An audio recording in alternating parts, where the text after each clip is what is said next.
Welcome back to the Bryan Devore Connection. I'm your host, Bryan Devore. We have kind of a unique show today. With me is my friend, Dr. Ken Druck. I've known Ken for a few years now. Noted author, therapist, and a whole host of other amazing accomplishments that he's done, including writing a couple different books. I've had the chance to read one, but another one is coming out, and so I definitely want to lead to that too. Ken, how are you doing today? Great, so good to be with you, Bryan. I'm so glad you're here. When we talked a few weeks ago about what we were going to talk about, the first thing we did was just kind of catch up on our lives, which I really am grateful for. You've had some changes. As have you. As have I. So since we last saw each other, I've gotten married. I now have 3 people under the age of 27 living in my house who I'm not related to by blood. Oh my God. So lots going on. Oh my goodness. Yeah, lots of change, and changes in your life too. Yeah. You know, for me, the primary change is coming out of COVID and having a book write me. You know, usually you tell people, I'm writing a book. Well, my boss, me, had given myself a couple of years off. I'd written 3 books in 7 years. Went to the, thankfully they went right to the top of the Amazon bestsellers list. My boss said, why don't you take a couple of years off? Get a life. Enjoy yourself. Take a breath. Have a morning where there's nothing to do. You can go walk on Torrey Pines, whatever. Enjoy Enjoy my grandkids. Yeah. You'll have time with the grandkids. And so I listened.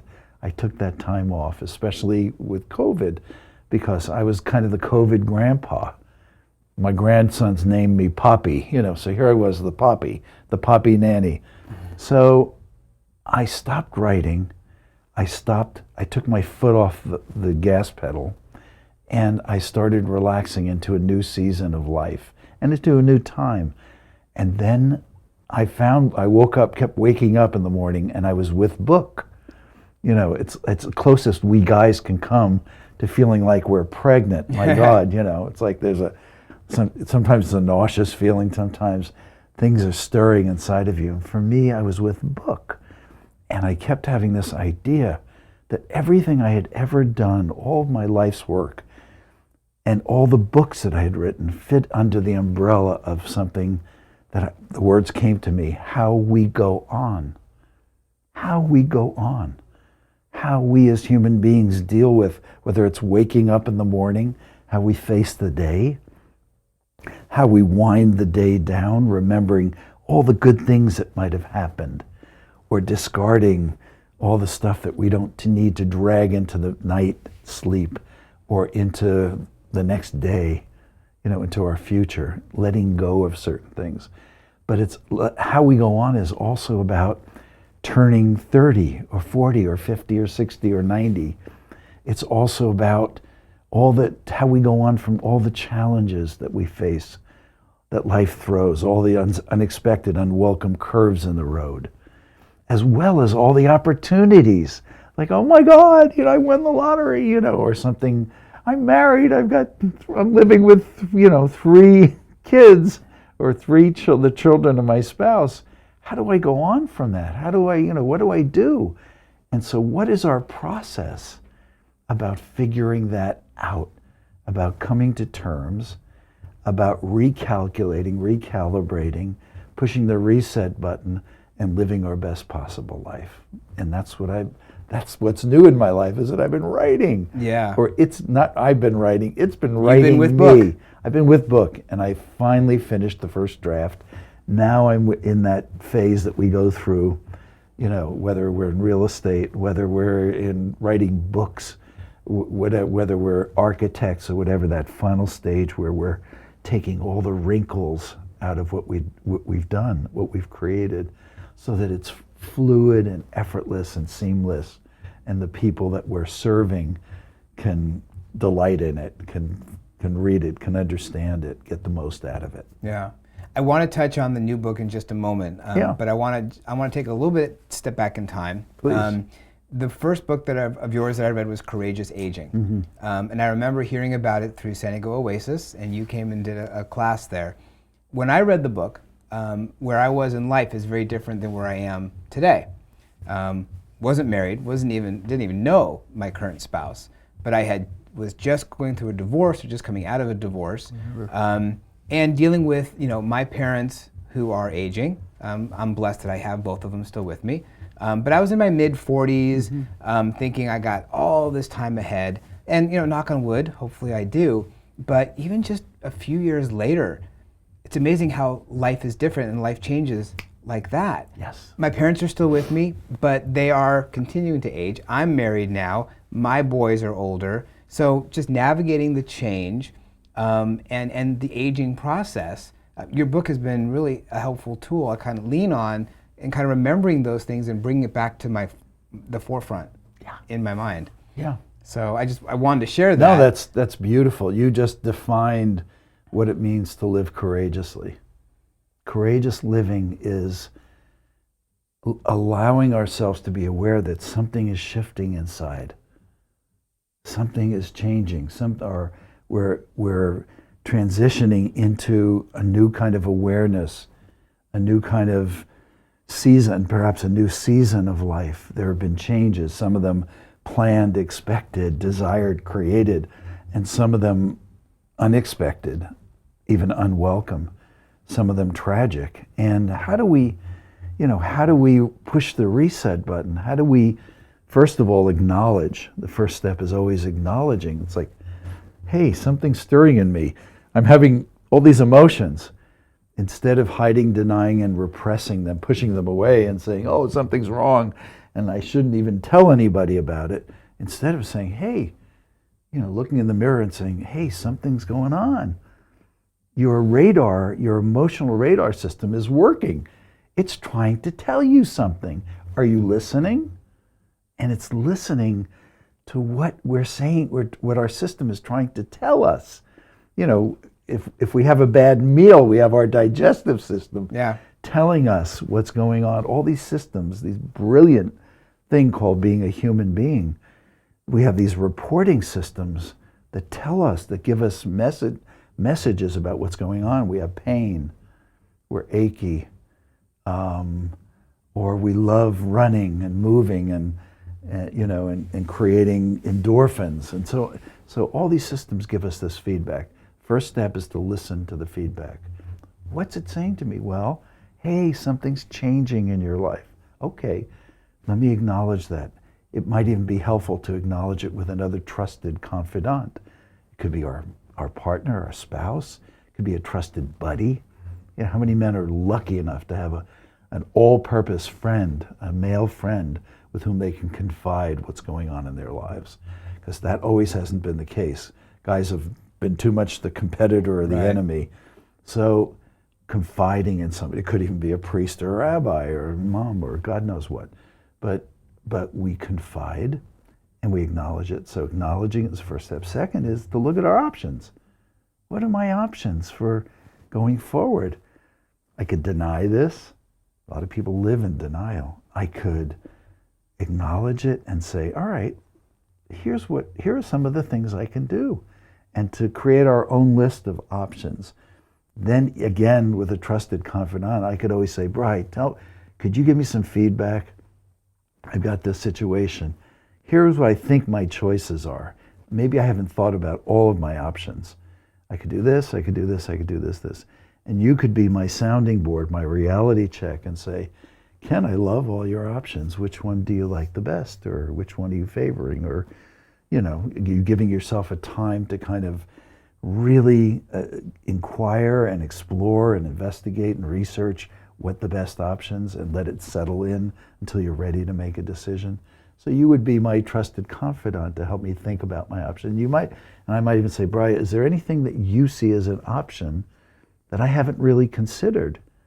I trust you. You're a great critical thinker. And you might say, yeah, I was thinking, what if you did a hybrid version of number 1 and number 3? You did a little of this and a little of that. And that's like, thank you. What a blessing. What a gift. So I think the third thing is then is the implementation, is to begin to put, once I've come to a decision, to put that into action, to create a critical path to completion, not with impatience, not with impulsivity, but to really say, let me take the time that's going to be necessary to turn this corner, to make this adjustment, to do that. And here you are going through, and here I am, going through age-related, relationship-related transitions. There are so many different kinds, job-related transitions. Look at the market and real estate. My God, my wife Lisette has had to go through major adjustments. The world has changed. It's turned inside out in terms of real estate. 1 minute it's skyrocketing, the next minute it's descending, and who knows where it's going and how to play, how to really be successful. It's a time. It's such it's an inflection point. And nobody knows which direction it's going. So thank goodness there are people like you and Lisette, who are guiding people, helping guide people, and encouraging people to take care of themselves while all this is going on, letting the stress build up to a toxic level, to a dangerous level where we're biting people's noses off, or or biting our own nose off. So I think the final stage is that implementation, not the final, the third is the implementation. It's putting into action, having a great action plan, a critical path to get to where you want to go. And the fourth stage is, as you start getting there, is keeping your hand on your heart and your foot off of your throat. It's practicing self-compassion, kindness, encouragement, acknowledgement, support, faith, all the good things that feed us, that allow us to breathe and to go on in the best ways possible. And so that last phase of keeping our hands on our heart and catching ourselves with those little foot on the throat things, like, you didn't go fast enough, you didn't work hard enough, you could have gone further, Well, the internal critic in us, in most of us, especially high achievers, it goes wild sometimes, gets out of control, needs to be tempered and toned down. And by moving our foot off of our throat and our hand down to our heart, we create that self-compassion, the kindness that allows us to truly, organically, not with quick fix, positive think is all it's going to take mentality or mindset, but with allowing ourselves to renew and replenish naturally, normally, and organically. So that's the plan. Yeah, no, it's fantastic. As you were talking, you threw out a word which I don't take lightly, and I remember, the first time you said it, and it kind of caught me, is the word blessing. Counting your blessings, appreciating your blessings, the blessings in your life. And I think that we typically, our lives are so fast, and we're going through phases so quickly that we don't always stop and pause and really count our blessings, those that we truly have. The glass is not half empty. There's a lot to be grateful for. Yeah. And it's not something we need to wait until a retirement party or a birthday or any event. It's a practice. Gratitude is a practice that needs to be cultivated so that we are living in the awareness of the blessings, the blessing of this life. Isn't it amazing enough? What else do we need? Isn't it amazing enough that we are on a planet that sustains life? We have morphed into human beings that can draw nourishment from air we breathe, take in through our lungs. That we have these brilliant systems called bodies that are able to sustain life for a time period, and that we get to take care of and be stewards of. Isn't it amazing enough that we are flying, soaring on something less than a grain of sand through not only a universe, but Neil deGrasse Tyson now tells us we're not just in a universe, we are in universes. There's an infinite number of universes. Oh my God. Isn't that amazing enough? When we think about the blessings, how blessed am I to have this existence, to have consciousness. I'm a conscious being that can be aware of itself, that can self-direct, that can self-educate, that can self-support, that can exchange love. Oh, I get to do it with somebody else. I get to have a relationship. I get to exchange love and affection and care. I get to choose that. I've also been given other choices. I can be mean and nasty and negative and dismissive and biased. I can do all these things, but what a blessing that I've been put in a position to have this choice. So the blessing and gifts of our lives, I try to say every night, the last thing that Lisette and I will do is name a couple of things that happened today that made this a day worth living.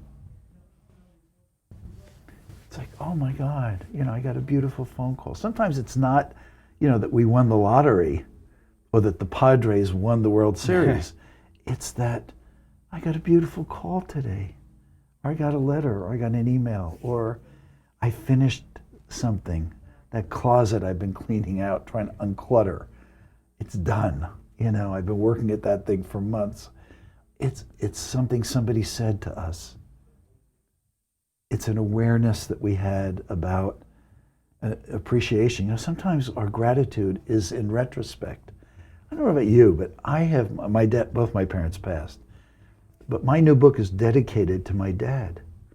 Why? Because there's been kind of an awakening in me about the shoulders that that I stand on. I stand on my dad's shoulders. His generosity, his support meant the world to me and has translated into making my life better, making me a better man. So sometimes it's a moment of appreciation. My dad's been gone for a lot of years. The other thing is, I'm named recently, it was Holocaust Remembrance Day a couple of weeks ago, last week. And I dropped down into a level of thinking about that I've never really ever touched. I was grateful for my Uncle Casil, for whom I'm named. In Jewish culture and tradition, you're named for the last relative to have passed. Mm-hmm. And I was named for my Uncle Casil, who died along with 33,700 other Jews in a place called Babi Yar, Ukraine. Was killed by German soldiers who assassinated by shooting and buried in mass graves. And my uncle was an attorney who fought and spoke out and said, this guy's going to kill all of us. Please, let's all wake up. He was a great man. And me appreciating him and appreciating what my grandparents, his other two siblings died in concentration camps, and my grandfather and his sister escaped and came to this country and had my mother, and so that family tree continued. But I was appreciating what was it like for my grandfather. He lost his parents and his three siblings in concentration camps. What was it like for him to come to this country as an immigrant, completely with nothing, and to have to start over? And I thought, thank you, Grandpa, my Grandpa Jake. Thank you, Grandpa, for summoning the courage and the faith and the strength to go on in life, because on your shoulders, look at this family tree that has grown and developed. So sometimes that gratitude is looking back. Sometimes it's looking forward, the opportunities ahead of us. Some they say being happy is someone to love, something to do, and something to look forward to. Mm-hmm. So it's grateful. Hey, I'm looking forward to my grandkids, seeing them every time I get a chance to be with them. And sometimes it's simple nuance. But you're 100% right that gratitude is one of the keys to happiness and health, prosperity, and to really bringing quality to our lives and keeping perspective. Because sure enough, there are going to be things that we're not going to be grateful for. It's like, learning to say, that really sucks when it does. Learning to say, ouch. Learning to say, I hate that this happened, are also important ways that our system gets to object to the parts of this life that are unwelcome, that are painful, that bring grief and sorrow and suffering. So it keeps us balanced, and it keeps our perspective, keeps us in game shape to play wherever, the game of relationships, the game of work, the game of life, the game of health, and so on. The books that you've written have been sort of a personal journey for you, and I'm guessing have grown through your books as you've written them, and they've been sort of a personal journey for you, and I'm guessing have informed this next book in kind of where you're at in your own personal journey. So what can people expect out of this book and your personal journey through it? It's amazing, Bryan. This book I've started writing it, it started writing me, and in some way it started as a memoir. It's like everything I'm writing about I have passed through. The book starts with how we go on, the invitation to really looking at this, really taking self-inventory, looking at our lives, and looking at the ways that we can go on, we can continue to become the best version of ourselves. But then it goes through all the stages of life, and including my own.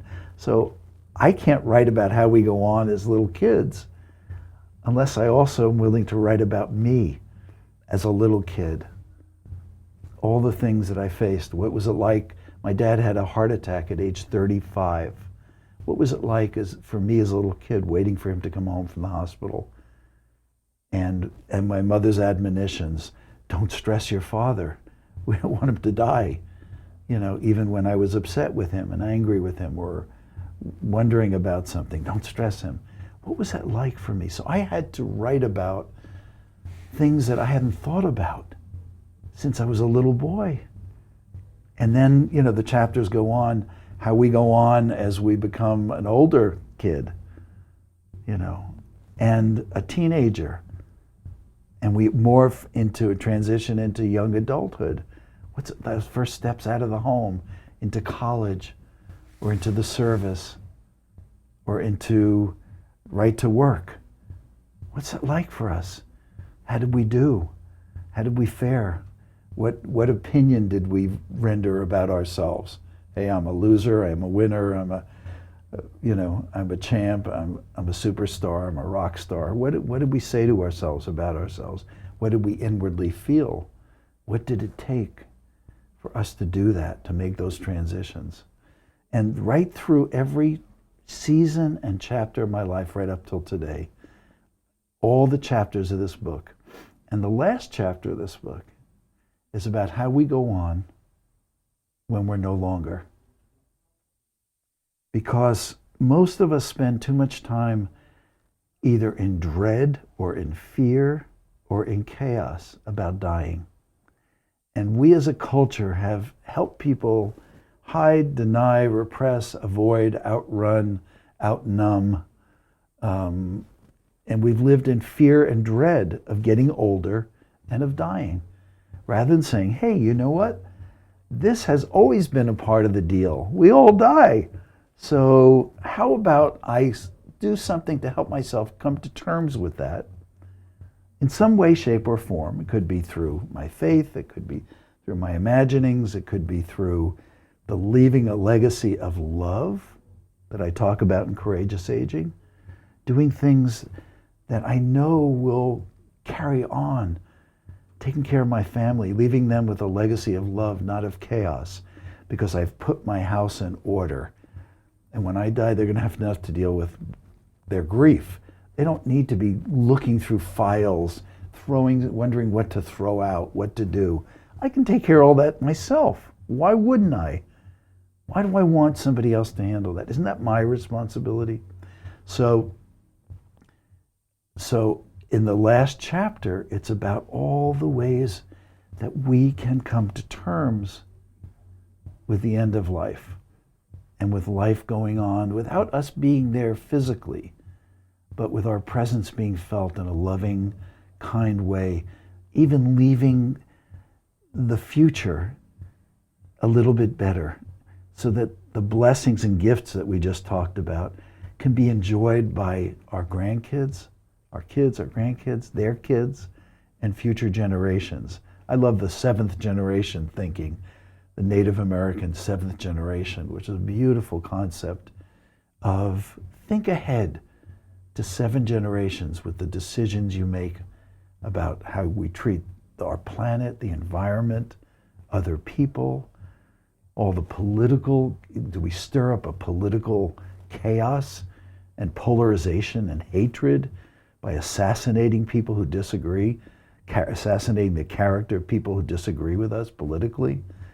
Or do we realize this is part of being in a democratic society, is that we're going to have differences of opinion we need to work out.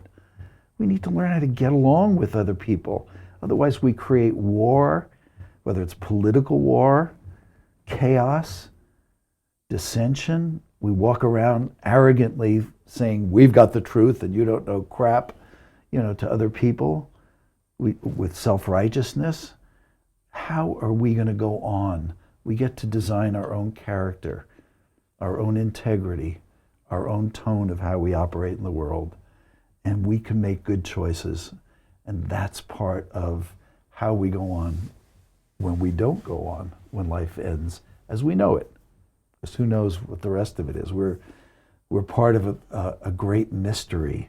We barely have scratched the surface of understanding what life is, what death is. We're in the middle of a mystery, and we can humbly accept that. Part of life is unknowingness, lostness. It's okay to say to people, I really don't know. I don't know how that works. We need to make peace with unknowingness rather than always feeling like we have to have the answers. Yeah. I can't wait to read this book. Yeah, thank you. Your information's on screen. Your website is there. I'm just going to show these in case they weren't able to be seen so far, but these are 2 of Ken's books, Courageous Aging, Raising an Aging Parent. You got to read them because everyone is aging, and so why not do it courageously? Yeah, and that's called ripening. Exactly. We're all ripening. Why not ripen, but in the best of ways? Right. In the best of ways. For sure. Ken, thank you very much for joining me today. Thank you for the service you're providing to everybody and to our community by this great show. My pleasure.